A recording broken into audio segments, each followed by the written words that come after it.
शांत रहना ज्ञान की पराकाष्ठा का लक्षण है। गहरी नींद सोना स्वस्थ रहने की पहचान है और निश्चिंत रहने की पहचान है। मन निश्चिंत होगा, शरीर स्वस्थ होगा, तभी तुम गहरी नींद सो सको। और मन निश्चिंत उन्हीं का होता है जो अपने कार्यों को समय पर पूरा करते हैं। टाल मटोल मत कीजिए, आलस्य मत कीजिए, लापरवाही मत कीजिए, गलतियां बार बार मत कीजिए, दोहराइए मत। किसी के पैसे मत निकालिए, किसी का मोबाइल मत उठाइए, किसी का चार्जर मत लीजिए।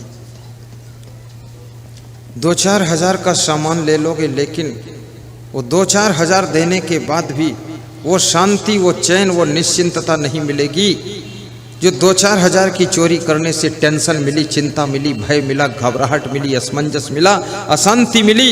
ये 2-4 हजार रुपये क्या चीज होता है? शांति तुम 2-4 लाख खर्च कर दो फिर भी मिलने वाली नहीं है। इसलिए 2-4 हजार के लालच में अपनी अमूल्य शांति को नष्ट करना घाटे का सौदा करना है। आप इस लालच को छोड़ दीजिए और जाने दीजिए 2-4 हजार की चीज को। ईमानदारी, वफादारी, जिम्मेदारी के साथ रहिए ताकि आपके मन में कोई टेंशन ना रहे और हंसती हुई जिंदगी को बिताइए। ये सुख बहुत बड़ा सुख है। थोड़ा जोरदार ताली बजाया करो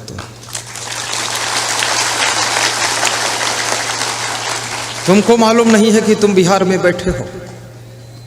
तुम सत्संग में इतना डूब जाते हो, तुमको भूल ही जाता है बिहार में हूं कि कटिहार में हूं कि ननिहार में हूं।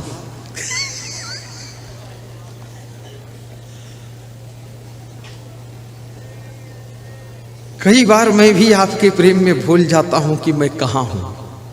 दूसरे साधु से पूछता हूं, ये अभी कहां हूं, किस गांव में हूं। इतना सत्संग में डूब जाता हूं।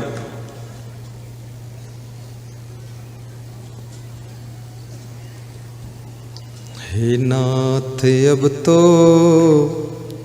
ऐसी दया हो, जीवन निरर्थक जाने न पाए। गाइए। हे नाथ अब तो ऐसी दया हो, जीवन निरर्थक जाने न पाए। जीवन निरर्थक जाने न पाए। जीवन निरर्थक जाने न पाए। ये मन न जाने क्या क्या दिखाए, कुछ बन न पाए मेरे बनाए। यह मन न जाने क्या क्या दिखाए, कुछ बन न पाए मेरे बनाए। क्या बात! ये सत्संग यदि 1 बजे से लेकर 1, 2, 3, 4, 5-6 बजे तक रखा जाता है,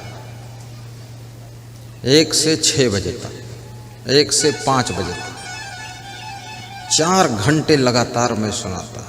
क्योंकि मैं जब स्पीड पकड़ता हूँ ना, तो घड़ी कहती है ठहर जाओ महाराज, बंद करो। 4 घंटे लगातार सुनाऊं, मैं थकूंगा नहीं। क्यों नहीं थकूंगा? नहीं थकूंगा इसलिए नहीं थकूंगा, और क्यों नहीं थकूंगा सारी बात थोड़े बताऊंगा क्यों नहीं थकूंगा। कुछ तो रहस्य भी रखना चाहिए ना, सब बात नहीं बताऊंगा। इसमें अमृत पान करता हूं।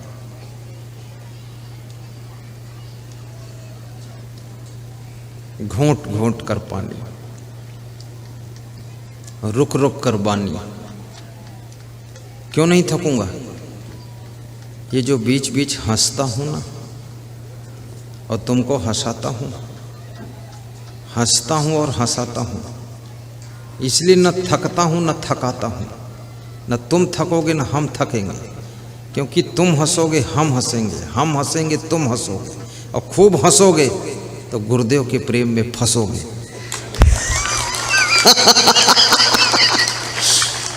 गुरुदेव पागल बना देंगे तुमको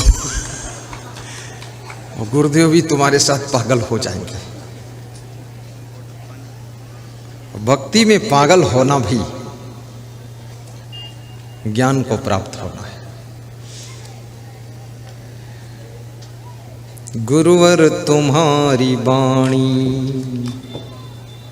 मुस्कान तेरी गुरुवर पागल कर जाती है, मुस्कान तेरी गुरुवर पागल कर जाती है, घायल कर जाती है, पागल कर जाती है, मुस्कान तेरी गुरुवर पागल कर जाती है, वाणी तेरी गुरुवर घायल कर जाती है।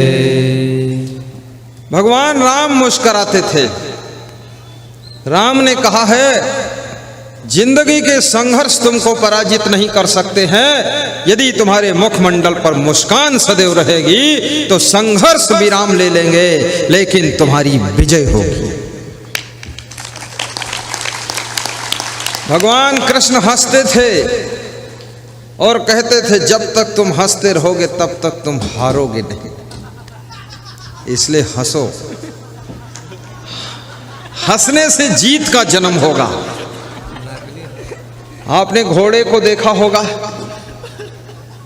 घोड़ा जब इक्का और तांगा में जोड़ा जाता है और इक्का और तांगा पर 4-5 लोग बैठते हैं, घोड़ा खींचता है, तो जब घोड़ा खींचता है ओवरलोड है तो घोड़ा क्या करता है, बीच बीच हंसता है, ही ही ही ही ही ही। और वो हंसना घोड़े की थकान को आने नहीं देता है, घोड़ा एकदम चुस्त दुरुस्त रहता है। इसलिए महिलाओं से कहूंगा भोजन बनाने के बाद थोड़ा हंसा करो, उसके बाद फिर बर्तन मांजा करो, और बर्तन मांजते समय मुस्कुराया करो, और जब बर्तन मांज धोकर रख दो तो फिर हंसा करो, और फिर कपड़े धोया करो तो फिर हंसा करो, और बिस्तर बिछाओ तो फिर हंसा करो, और जब पति घर में आ जाए तो ऐसे मंद मंद मुस्कुराया करो, लगे कि परमात्मा ही आया है।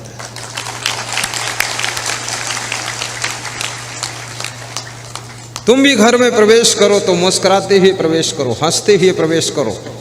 अपने बच्चों को देखो तो एक बार थोड़ा हंसो, अपनी पत्नी को देखो तो हंसो, अपनी माँ को देखो तो हंसो कि माँ ठीक हो। थोड़ा हंस दोगे तो सब हंस देंगे, सब हंस देंगे तो टेंशन खत्म हो जाएगी और घर भर में मुस्कान दौड़ जाएगी, पूरा घर स्वर्ग बन जाएगा। लेकिन खुश रहने के लिए शर्त है, आपका स्वास्थ्य भी अच्छा रहना चाहिए। ये कमर में दर्द, घुटना में दर्द, सिर में दर्द, जॉइंट में दर्द, दर्द में दर्द, पेट में दर्द, पीठ में दर्द, टांग में दर्द, अंगुली में दर्द, दांत में दर्द, आंख में दर्द, और जहाँ दर्द तहाँ दर्द, बेदर्द कितनी दर्द, जितनी दर्द उतनी दर्द, कैसा मर्द।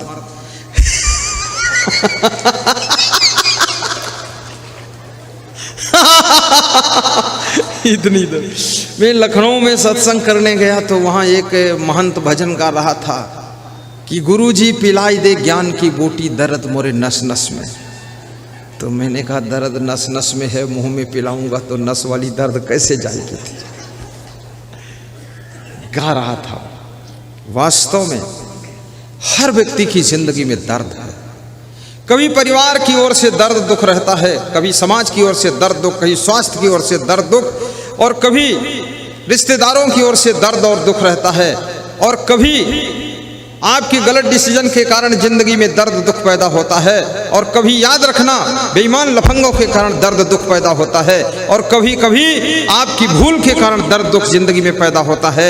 अगर दर्द से बचना है, दुख से बचना है, पीड़ा से बचना है तो चलना संभल संभल के, माया नगर यही है। चलना संभल संभल के, माया नगर यही है। माया नगर यही है, माया नगर है। चलना संभल संभल के, चलना संभल संभल के, माया नगर यही है। चलना संभल संभल के। माया नगर में हो तुम, माया नगर यही। इस माया नगर में बीड़ी, सिगरेट, गांजा, चरस, तंबाकू, गुटखा, पुड़िया, भांग, अफीम, ताड़ी, दारू, मांस, मछली, अंडा, नशा, शराब, कुत्ते का मांस, बिल्ली का मांस, सांप का मांस, सारा मांस मिलता, चमगोदड़ का मांस। अब इस माया नगर में सारी दुकानें खुली हुई हैं और सब दुकान अपनी ओर आकर्षित कर रही है। यहाँ पर भोग विलास, नाना प्रकार के व्यभिचार, बलात्कार, सब कुकर्म होते हैं। लेकिन माया नगर में जब तुम निकलो तो याद रखना, हाथ में विवेक की टार्च हो, सत्संग का प्रभाव हो और भक्ति का भाव अंदर भरा हो तो इस माया नगर में फिसलने से बच जाओगे। फिर दारू की दुकान पर नहीं जाओगे, फिर आप सत्संग की दुकान पर पहुंचोगे।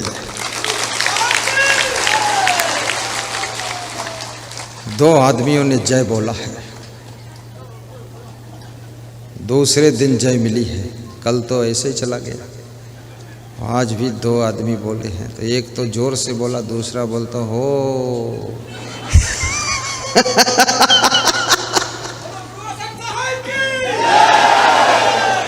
खड़े होकर बोलो, तब लगे जिंदा है सब लोग।